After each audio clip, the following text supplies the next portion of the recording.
ఆంధ్రప్రదేశ్లో యూరియా కొరతపై నిరసన తెలియజేయాలని వైసీపీ అధ్యక్షుడు వైఎస్ జగన్ ఇచ్చిన పిలుపు మేరకు కలెక్టరేట్లు ఆర్డీఓ కార్యాలయాల దగ్గర నిరసనలు చేపట్టారు.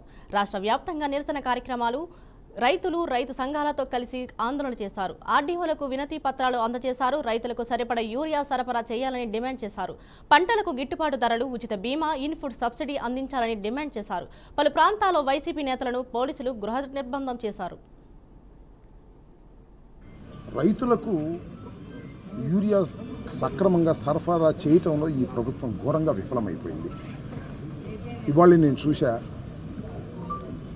వారి పత్రికలో వేశారు 50,000 టన్నులు అడగంగానే, బాబు గారు అడగంగానే కూటమి ప్రభుత్వం కేటాయించింది అన్నారు. సంతోషం. నిన్నటిదాకా ఏం చెప్పాడు చంద్రబాబు నాయుడు గారు?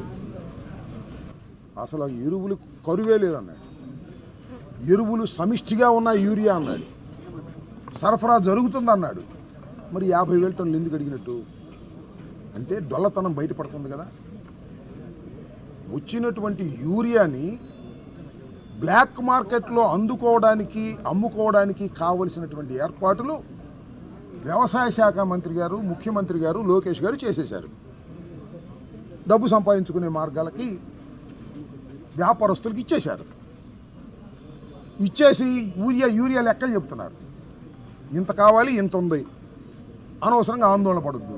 మరి అనవసరంగా ఆందోళన పడినప్పుడు 50,000 టన్నులు అదనంగా ఎందుకు తీసుకున్నారని ప్రశ్నిస్తున్నాను నేను చంద్రబాబు నాయుడు గారిని. టోటల్గా ఫెయిల్ అయిపోయారు రైతులకు యూరియా సప్లై చేయటంలో. సరే, గిట్టుబాటు ధరలు అంటారా? లేనే లేవు.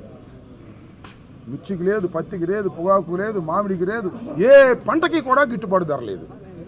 ఎరువులు సప్లై లేదు.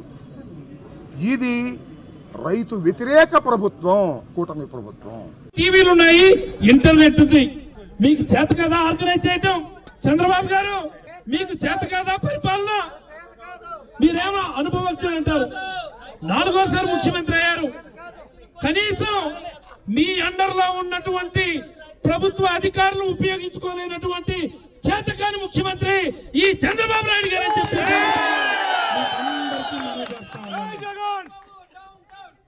ఎరువులు లేవని, డిఏపి లేదని, యూరియా లేదని అపరాత్రనక రైతు రోడ్డు మీదకి వచ్చి షాపుల వెంట పైబడి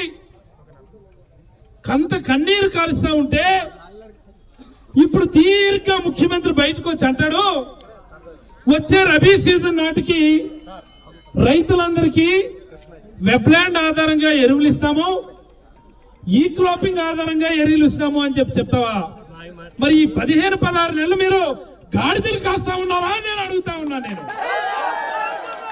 మీకు తెలియదా రైతు భరోసా కేంద్రాలు ఉన్నాయని?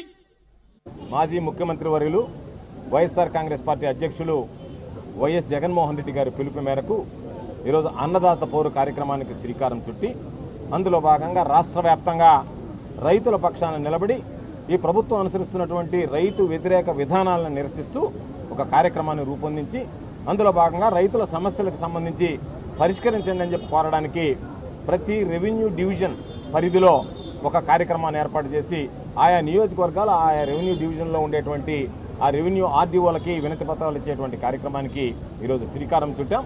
అందులో భాగంగా నెల్లూరు జిల్లాకు సంబంధించి నెల్లూరు నగరం, నెల్లూరు రూరల్, కోవూరు, సర్వేపల్లి నియోజకవర్గాలకు సంబంధించి కలెక్టరేట్లో జిల్లా కలెక్టర్ గారి దగ్గరికి మహనీయుడు ఆనవాయితీ ప్రకారం బిఆర్ అంబేద్కర్ గారి విగ్రహానికి పూలమాల వేసి నివాళులు అర్పించి ఆ రాజ్యాంగ స్ఫూర్తితో ఈరోజు కలెక్టరేట్కి వచ్చి కలెక్టర్ గారికి సమస్యల మీద వినతి పత్రం సమర్పించడం జరిగింది.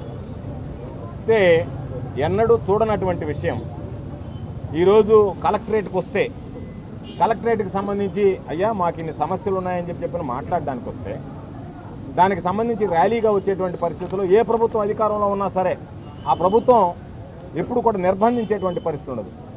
ఈరోజు పర్మిషన్కి అప్లై చేస్తే అర్ధరాత్రి 2 గంటల ప్రాంతంలో వాట్సాప్లో పెట్టారు 19 నిబంధనలు.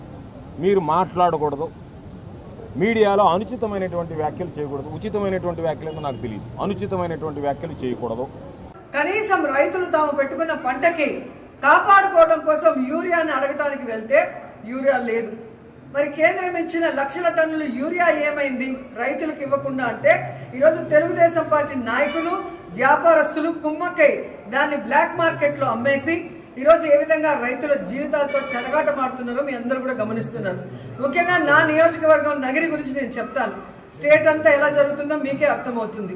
ఎందుకంటే ఈ రోజు నగరి నియోజకవర్గంలో నిన్నటి వరకు రైతులకు కావాల్సిన యూరియా ఇవ్వకుండా దాన్ని బ్లాక్ మార్కెట్లో అమ్ముకుంటే రైతులు విధిలేని పరిస్థితిలో తమిళనాడుకు వెళ్లి కనకమ్మ సత్రంలో, అలాగే పల్లిపట్టులో, తిరుత్తనిలో, ఎన్ఎన్ కండ్రిగలో, పొద్దుటూరులో ఈరోజు వెళ్లి ఎక్కువ డబ్బుకి మరి ఈరోజు కొనుక్కొని ట్రాన్స్పోర్ట్ ఛార్జెస్ మళ్ళీ కూడా దాని మీద భారీగా వేస్తే ఈరోజు రైతన్నలు వెన్నెముక విరిగిపోయే విధంగా, అంటే ఈ వెన్నుపోటు రాజకీయాలు చేసే చంద్రబాబు నాయుడు ఆఖరికి మామతో పాటు రైతులు కూడా ఎలా వెన్నుపోటు పొడిచారో ఒకసారి చూసుకోండి.